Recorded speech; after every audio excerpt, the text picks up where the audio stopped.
High guys, welcome back to my channel Rinki simple লাইফস্টাইলে আবার একটা নতুন ভিডিওর সঙ্গে।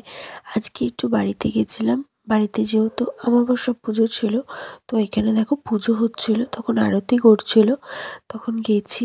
যেহেতু ছেলেকে একটু পরিয়ে ঠরিয়ে নিতে যেতে একটু দেরি হয়ে গেছে আমার। তো যাই হোক, এখানে সবাই পুজো হচ্ছে, দিয়ে কাকারা সব ঢাক ঢাক বাজাচ্ছে, করছে, সবাই দাঁড়িয়েছিলাম। খুব বেশ ভালো লাগছিল পুজোর টাইমটা। তারপর রাত্রিবেলা মা বললো খাওয়া দাওয়া করে বাড়ি যেতে। তো রাত্রিবেলা মা খিচুড়ি আর ৫ রকম ভাজা করেছিল। আমরা এখানে সবাই খেতে বসে পড়েছি। বেশিটা ভিডিওটা নিইনি, অল্প একটু ভিডিও করেছি। আর এখানে ও দাঁড়িয়ে আছে দেখো, দুষ্টুমি করছে। আর আমার প্রচণ্ড ঠান্ডা লেগেছে, প্রচণ্ড শরীর খারাপ। জানি না কথাগুলো ঠিকঠাক করে বলতে পারলাম নাকি।